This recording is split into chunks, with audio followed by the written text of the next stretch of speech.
My name is Rachel Palmer, I'm 37, and just last week, I attended a professional gala where I was being honored for my work in research and education. It was a night I'd been anticipating for weeks, a celebration of everything I'd built over the years. But as fate would have it, the moment I stepped into the restroom to take a breather, I came face to face with someone I hadn't seen in nearly 15 years, my mother. She was at the sink, reapplying her lipstick, looking every bit the part of the wealthy socialite she'd always been. For a moment, I thought maybe she wouldn't recognize me, but then her eyes flicked up to the mirror and landed on my reflection. Her hand froze mid-motion, and I saw her jaw tighten. "Rachel," she said, her voice cool and detached, like we had just bumped into each other at a country club instead of a bathroom after 15 years of silence. "I didn't expect to see you here." I steadied myself, gripping the edge of my clutch. "I could say the same," I replied, keeping my tone even. "What brings you here?" She turned to face me, her posture as rigid as ever. "Your father and I were invited, of course. We've always been involved with organizations that support education. And you?" "I'm being honored tonight," I said, meeting her gaze, "for my work in research." Her expression barely shifted, but I caught the faintest flicker of surprise in her eyes before she masked it. "I see," she said, turning back to the mirror. "Well, I suppose everyone finds their way eventually."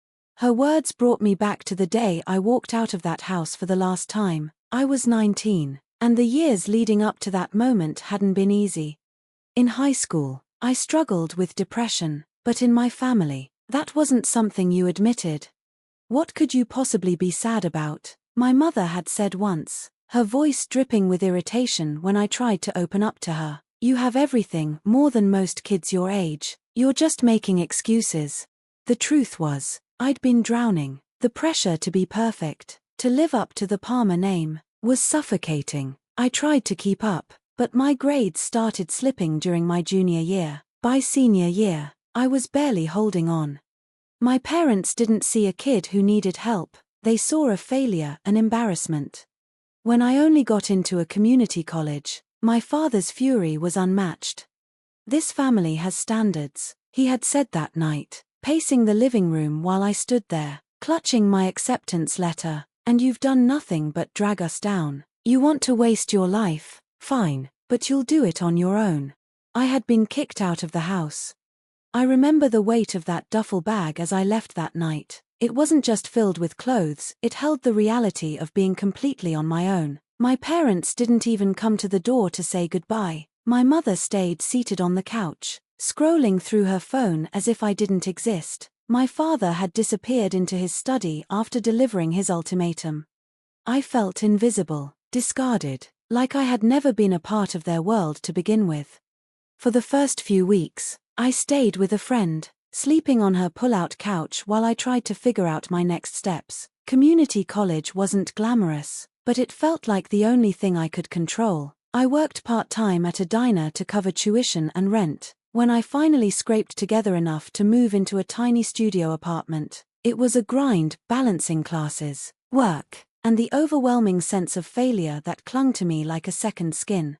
But something about being on my own, away from their constant judgment, gave me a flicker of hope. For the first time, I could breathe even if the air felt thin. My first year at community college was a blur of late-night study sessions and endless shifts at the diner. I decided to study chemistry, partly because I genuinely enjoyed it and partly because I wanted to prove to myself, and maybe even to them, that I could excel in something challenging. It wasn't easy. My high school grades had been mediocre at best, and I felt like I was starting from behind compared to my classmates. But for the first time in years, I wasn't under the crushing weight of their expectations. I could just focus on learning. I still remember my first chemistry exam. I'd spent weeks preparing, going over every formula, every reaction, until I could practically recite them in my sleep. When the professor handed back the graded test, I was terrified to look, but there it was. A 92%. I nearly cried right there in the middle of the classroom. It wasn't perfect, but it was mine. I'd earned it. It felt like the first small step toward rebuilding myself after everything had fallen apart. Over the years, I evolved in ways I never expected. College wasn't easy, but I had learned how to work for what I wanted, and the more I gave, the more I saw myself grow. By the time I finished my associate's degree, I wasn't just a student anymore, I was someone who had learned how to fight for her place in the world. I transferred to a 4-year university, and while I still faced obstacles, I had learned how to push through them. The shy, insecure girl who barely got by in high school had become someone who could stand in front of a class, explain complex concepts, and hold her own. Chemistry, once a challenge, became my passion. I didn't just want to pass anymore, I wanted to excel, to prove that I wasn't the failure they thought I was. I worked part-time still, but I also started interning at local research labs, gaining experience that eventually led me to an opportunity one never imagined, becoming a lead researcher at a non-profit focused on advancing science education. It wasn't just a job, it was my way of giving back, of creating a space where other kids, the ones who were told they weren't good enough, could find their way too.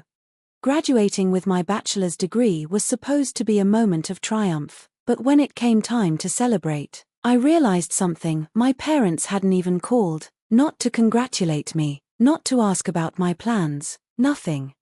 My father, the owner of a massive fertilizer company, had more money than he knew what to do with. He and my mother lived in a mansion, threw extravagant parties, and rubbed elbows with politicians and CEOs, but for all their wealth, they'd never taken an interest in me unless it was to criticize.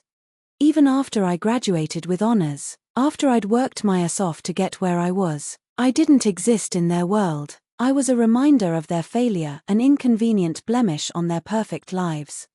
It stung more than I wanted to admit.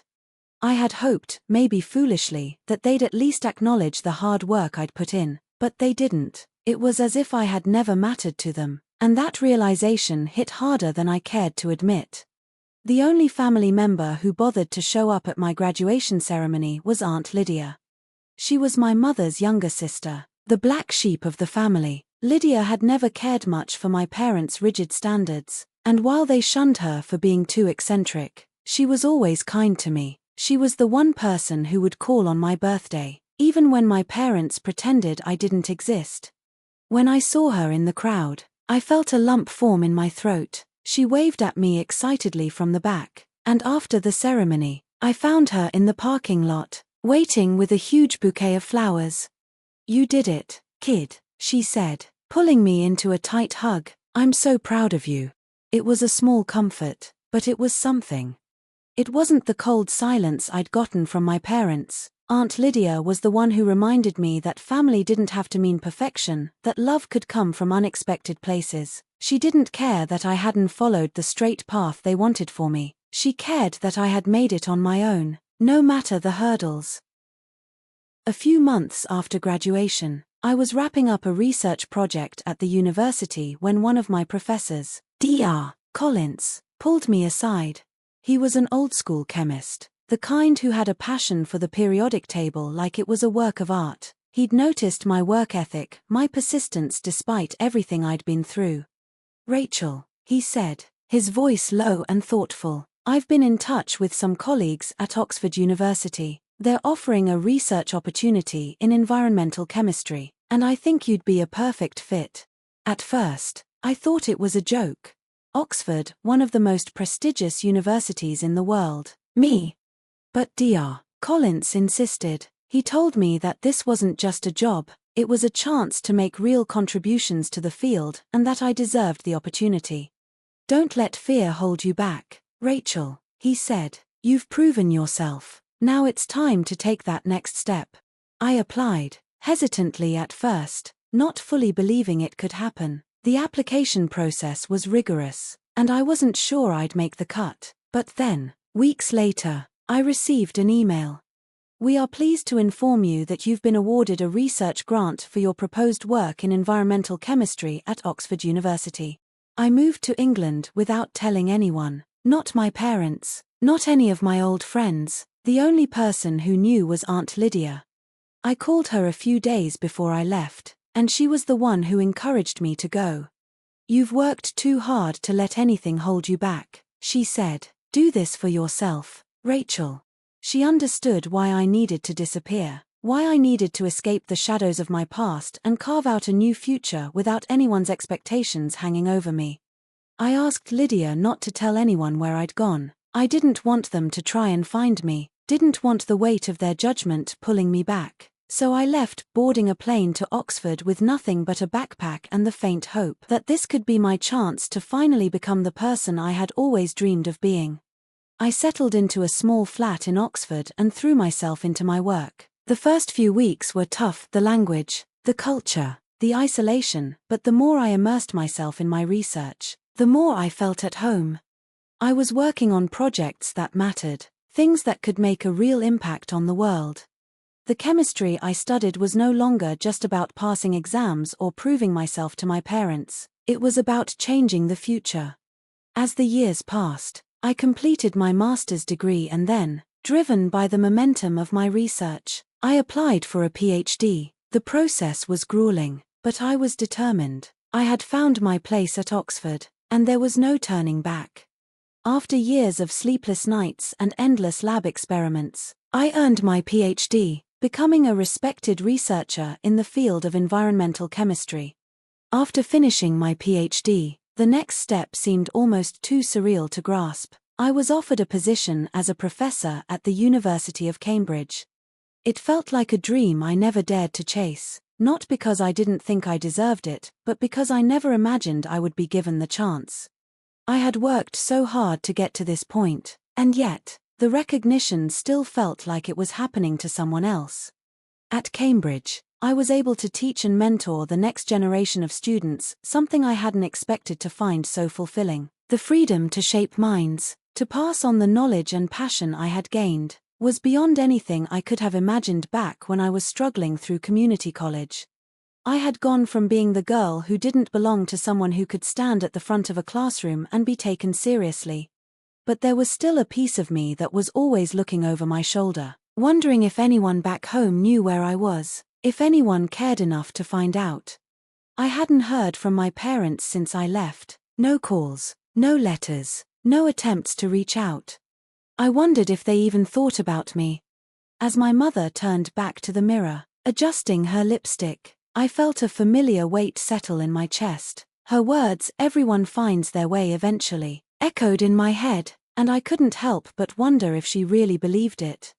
I thought about all those years I spent trying to meet their expectations, all the ways they told me I wasn't good enough, the community college rejection, the years of silence, and the way they acted like I didn't exist once I walked out of their house. It felt like a lifetime ago. But standing there in that bathroom, the bitterness still stung.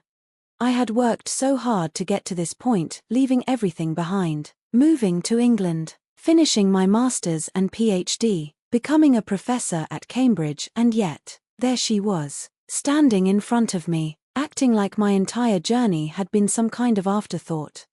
I had gone from being the failure they cast aside to someone who could now speak at international conferences, lead research, and mentor young minds. And for what? To stand here and have her offer me nothing more than a cold acknowledgement. As she left the bathroom, I watched her glide out the door, back to the people she was comfortable with. I thought about the woman I had become, the woman who'd erased every trace of them from my life. I didn't need their approval anymore. I'd built a life on my own terms. And even though they would never understand, that was enough.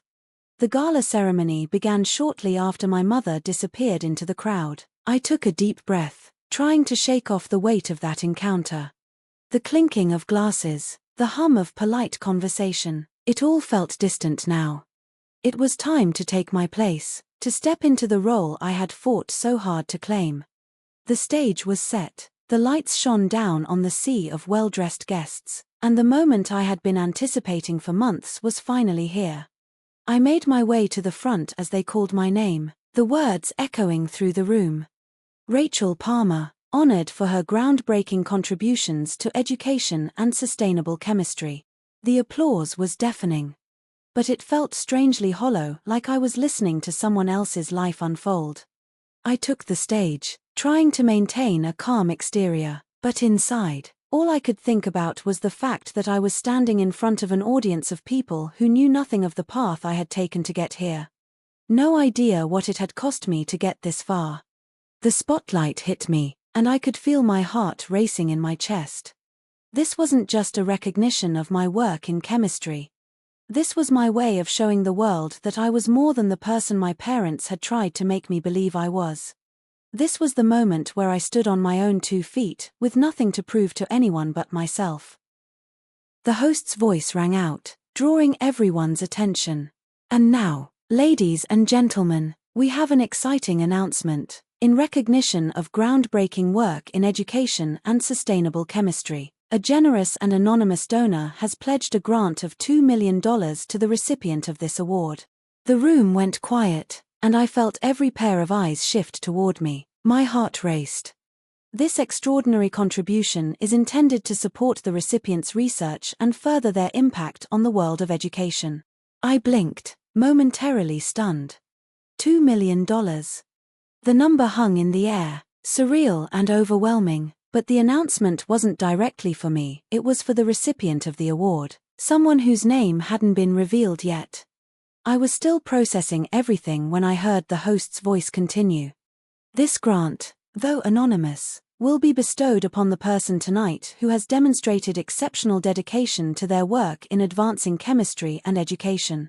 For a moment, I didn't know what to think. The enormity of the sum, the way it could change someone's life, was astounding, but there was something else in the air, something I couldn't shake, the realization that the donor didn't know it would be me. They had no idea I was the one being honored tonight.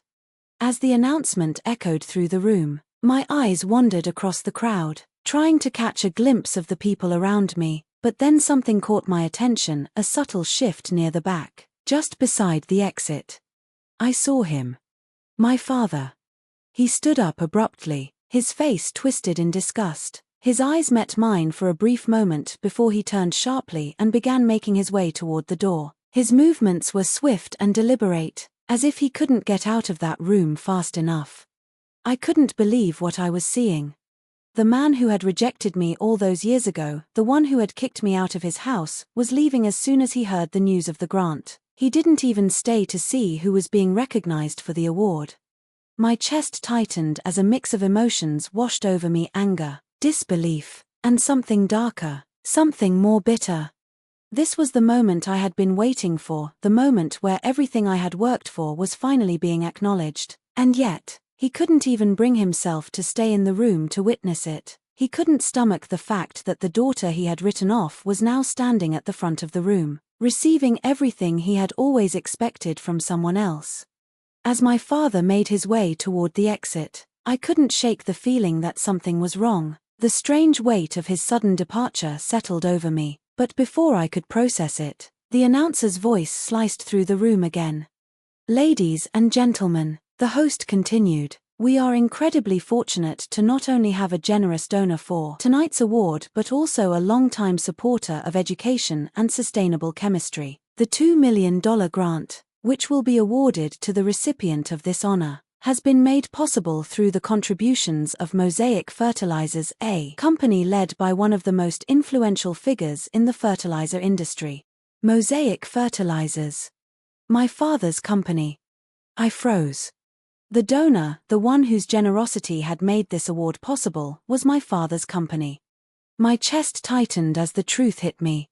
The man who had spent years treating me like an embarrassment, the one who had walked out of the room when he learned of my success, was the one funding this recognition. The irony stung deeply. The same man who had rejected my path, who had disowned me for pursuing a life that didn't fit into his perfect image, had unknowingly backed the very award that would be the crowning achievement of my career. It was almost too much to process, too much to bear. I stood there, stunned, as the announcer's words continued to echo in my ears. The applause around me felt distant, like I was hearing it from underwater. The weight of the grant, of everything that had just been revealed, hung heavily on me. My heart pounded in my chest, and for a brief moment, I couldn't process any of it.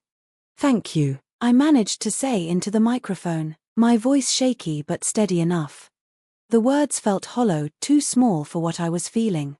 But I didn't have time to think about it. I had to get out of that room. I couldn't stand there another second, basking in the recognition that felt so empty. I turned abruptly, walked off the stage, and, without another glance at the audience, bolted for the back door. My steps quickened as I made my way through the hallway, my heart racing. Only one thought ran through my mind. My father. I knew he had left the room. I had seen him walk out, his face a mixture of disgust and something else I couldn't quite read. But he couldn't just leave. Not like this. Not when everything had come full circle. I couldn't let it end like this, with him walking out on the one moment that proved everything he had tried to dismiss about me. I pushed through the door leading outside, scanning the area, my breath coming in quick bursts. There he was. Standing by his car, his back to me. My feet moved on their own, and before I could stop myself, I was running. "Dad," I called out, my voice almost cracking as I rushed after him.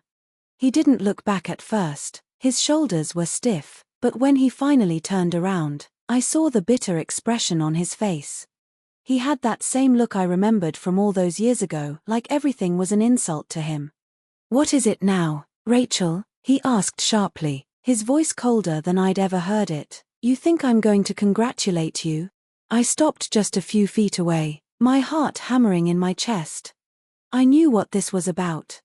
He had no idea who the recipient of the grant was until they called my name. Until that moment, he thought he was just funding some good cause, sending money to the foundation, believing it was going to some worthy academic or researcher he could proudly point to. He didn't know it would be me.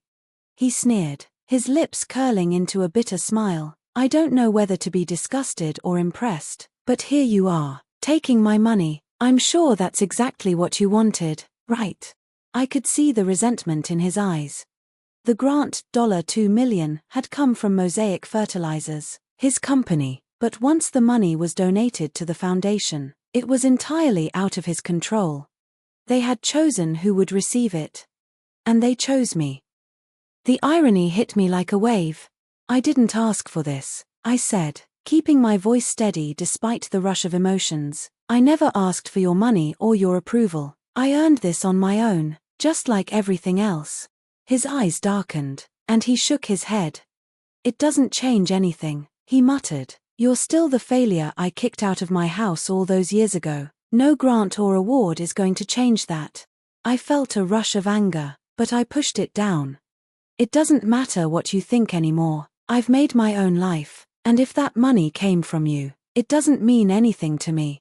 I turned my back on him without saying another word, my heart pounding in my chest. I didn't need to argue with him anymore. He wouldn't understand. And truthfully, I didn't need his approval. The next day, I made a decision.